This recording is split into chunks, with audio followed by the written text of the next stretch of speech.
శ్రీహరికోట నుంచి ఈ నెల 15న ఉదయం 9:17 SSLV D3 రాకెట్ ద్వారా EOS-08 శాటిలైట్ను ఇస్రో నింగిలోకి పంపనుంది. సముద్ర ఉపరితలంపై గాలులు, తేమ, హిమాలయాల్లో క్రియోస్పియర్ వరదలను ఎప్పటికప్పుడు గుర్తించి ఫోటోలను తీసి పంపడమే ఈ ప్రయోగ లక్ష్యం.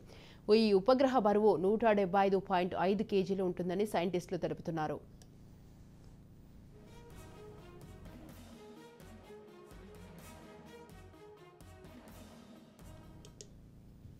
శ్రీహరికోట నుంచి ఈ నెల 15న ఉదయం 9:17 SSLV D3 రాకెట్ ద్వారా EOS-08 శాటిలైట్ను ఇస్రో నింగిలోకి పంపనుంది. సముద్ర ఉపరితలంపై గాలులు, తేమ, హిమాలయాల్లో క్రియోస్పియర్ వరదలను ఎప్పటికప్పుడు గుర్తించి ఫోటోలను తీసి పంపడమే ఈ ప్రయోగ లక్ష్యం. ఈ ఉపగ్రహ బరువు 175.5 కేజీలు ఉంటుందని సైంటిస్టులు తెలుపుతున్నారు.